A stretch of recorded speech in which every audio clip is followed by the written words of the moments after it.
Hello friends, and welcome to my channel. My name is Maria and I love cooking, fermenting, working with sourdough, with all of these wonderful nutritious recipes. But recently I discovered that I have some allergy to gluten, so today we're making gluten-free bread. This is the flour that I am using. So you need 500 grams of bread, 2 large eggs, 1 tablespoon of vinegar, 1 tablespoon of yeast, 2 tablespoons of sugar, about 400 grams of lukewarm water, 1 tablespoon salt, 3 tablespoons of vegetable oil, and actually we're going to use 3 tablespoons of olive oil. First, I'm going to mix the sugar, the water, and the yeast together and let it sit so I can see if the yeast is active.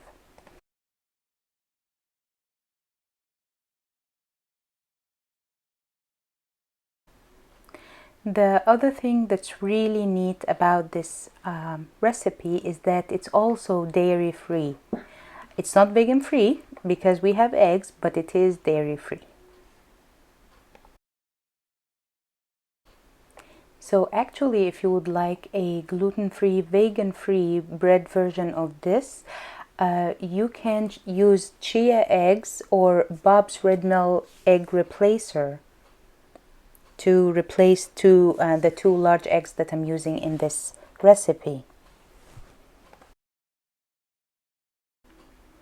I will add a link to the egg replacer and the flour that I'm using in the description box, and if you have any questions, just let me know in the comments. Here I am mixing adding the salt to the flour.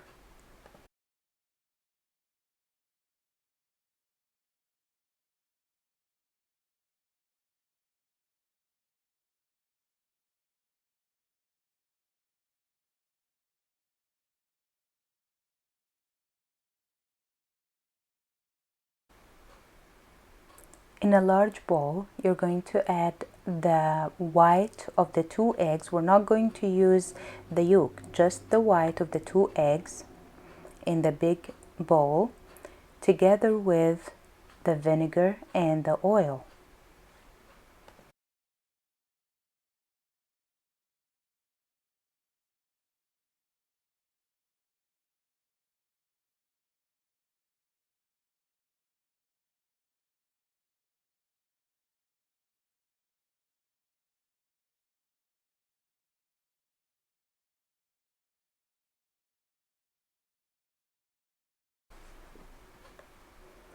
Some recipes call for apple cider vinegar, but I don't really like its smell. So here I am using the regular white vinegar.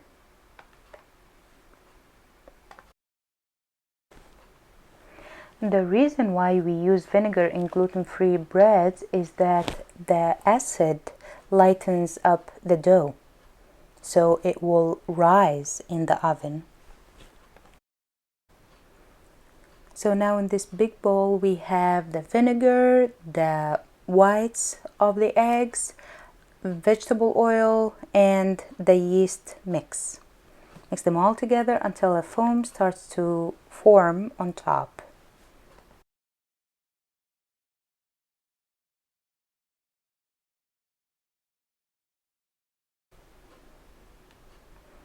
Then we're going to use a spatula and start adding the mix of salt and flour to the wet ingredients. And we're going to just fold the wet and dry ingredients together to mix them. There's no kneading included, no hard beating included, just folding. Now that the ingredients are thoroughly mixed, I'm going to add 3 tablespoons of olive oil. This is going to help me collect the dough together and make it like a nice ball, so it's not too sticky, it's not sticking to the walls of the bowl. No, it's a nice soft ball.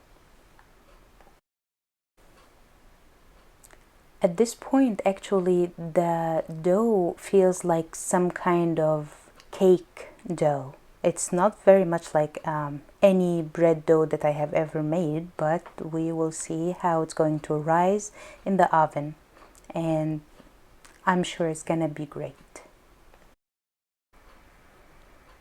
I prepared this bread form with oil spray on all the sides, and I'm going to put the dough in this bread form and let it rise for about 45 minutes to an hour, depending on the temperature of your kitchen. We need the dough to rise slightly above the loaf pan. Then we're going to put it in a preheated oven at 350 for 60 to 65 minutes. This is how our baked loaf looks like. It's nice and crispy at the outside, and we're going to slice it now. After I let it cool down, we're going to slice it and see the texture.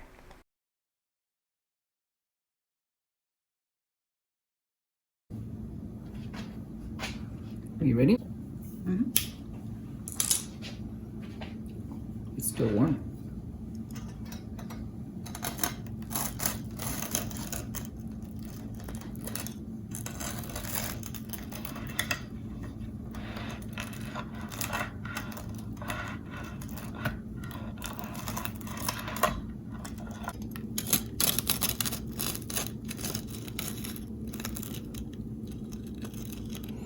Might be a little too warm.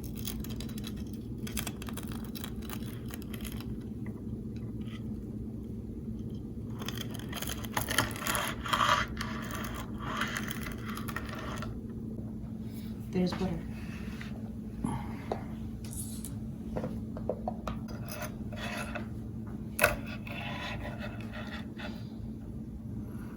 It's still a little warm for cutting. Mm-hmm. But it's probably great for spreading butter. Wow. Mm-hmm. What do you think of the texture? It feels really soft, but like I said, it's for cutting. It's probably a little too warm. Mm-hmm. But the texture is really soft, so we'll have to see what it's more like a cake. Yes, because this is a good thick slice. Yeah. Mm-hmm. And yet it's not standing up.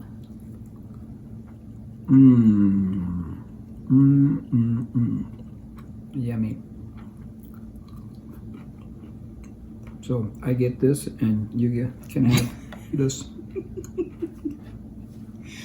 Well,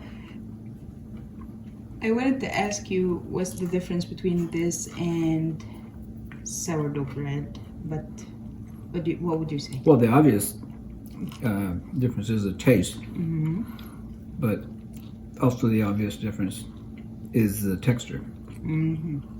This is like pound cake, whereas the sourdough bread is more of your traditional bread. Now, when this cools off a little bit, it may be a little bit more firm, but right now, when it's fresh out of the oven, it's really warm and soft.